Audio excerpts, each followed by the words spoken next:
Bonjour à tous. Alors, nous allons passer cette fois-ci quelques minutes avec Carte du ciel que vous devez connaître si vous faites un petit peu d'astronomie, hein. Je parle bien sûr pour les novices, les débutants, parce que je pense que les confirmés connaissent ce que je vais vous dire. Donc, euh, là, nous allons voir une fonction très simple. Donc, quand vous connectez votre télescope à Carte du ciel, donc c'est sûr qu'il faut le connecter, sinon vous ne pouvez pas le voir. Vous avez bien sûr Ascom en règle générale qui est actif ici. Là, on voit que ma monture est parquée. Et puis, autre point intéressant, vous avez ici, on voit que je suis en direction de la Grande Ourse et j'ai un petit cercle. Alors vraiment, là, j'avoue qu'il est petit. Vous verrez tout à l'heure, il y a moyen de l'agrandir. Eh bien, ce petit cercle montre l'orientation de mon télescope. Je vais zoomer sur cette zone dans un premier temps. Alors, étant remote, ça peut mettre quelques secondes. Voilà. Donc, vous voyez, j'ai un cercle et j'ai un rectangle. Alors, ça correspond à quoi? Eh bien, les cercles, parce que je dis les, parce qu'on peut en mettre plusieurs, correspondent à tout ce qui est oculaire, rond en règle générale, donc oculaire, viseur, chercheur, etc. Et le rectangle correspond à des zones plutôt définies pour les CCD, des capteurs d'appareils photo numériques ou de CCD de prise de vue. Voilà. Donc, ce qu'on va tout simplement faire, c'est modifier ces cercles. Vous en avez certainement par défaut quand vous ouvrez la première fois Carte du ciel. Bien souvent, on n'y porte pas trop attention tout de suite. Eh bien, on va les modifier en allant dans Configuration. Ensuite, vous allez aller dans Affichage.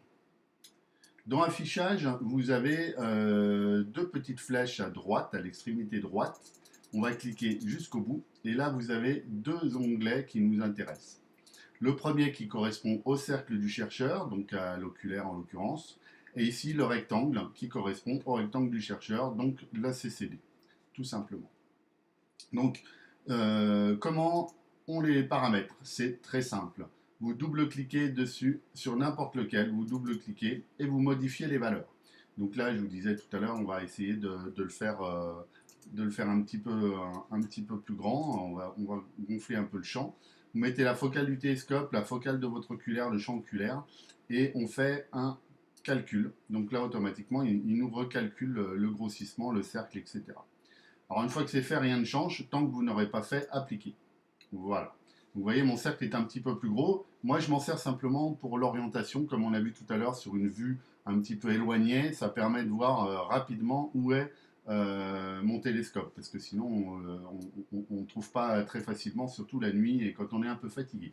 Donc, voilà, ça c'est déjà une première aide, mais vous pouvez en rajouter d'autres, notamment la réalité, si vous avez vraiment un cercle, un chercheur, et donc vous voulez voir apparaître le cercle.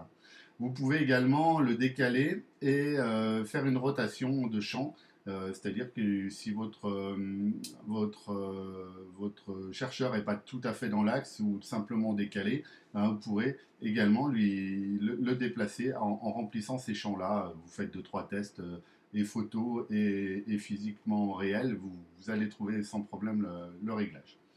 Et donc le deuxième onglet, c'est exactement la même chose, cette fois-ci pour les capteurs CCD. Donc là, on voit que j'ai ma petite caméra avec son capteur ici. Alors, vous voyez que j'ai également un 450 que je n'ai pas activé parce qu'il n'est pas monté sur le télescope actuellement. Ceci dit, je pourrais quand même l'activer simplement en cliquant sur le bouton rouge qui devient vert et en faisant appliquer. Voilà, on voit mon deuxième rectangle qui donc lui est un petit peu plus grand. Mon capteur du 450 est un peu plus grand que ma CCD. Et donc ça me permet de visualiser tout de suite les objets si je les ai bien dans le champ pour le photographier ou pas. Voilà. Donc c'est tout simple. Là aussi, vous double-cliquez sur l'appareil que vous souhaitez. Vous remplissez donc le champ du télescope, enfin la focale du télescope que vous devez connaître, la taille des pixels que vous trouverez dans la documentation avec le nombre de pixels. Vous faites calcul, paf, hop, directement, vous aurez votre champ paramétré. Et là aussi, vous pourrez sans problème modifier la rotation et le décalage pour être précis vraiment si vous faites beaucoup de photos. Voilà, c'était un tout petit tuto qui vous permet simplement faire un petit peu enfin, une petite fonctionnalité qu'on paramètre pas souvent parce qu'on se dit oh ça attendra et franchement c'est quand même bien pratique d'avoir ça sous les yeux. Ça existe dans beaucoup de logiciels ce type de paramétrage donc abusez-en. C'est très pratique pour savoir, pour les différents cadrages, etc. Pour voir si on voit tout simplement, ne serait-ce qu'au chercheur, l'objet qu'on souhaite montrer ou visualiser. Voilà.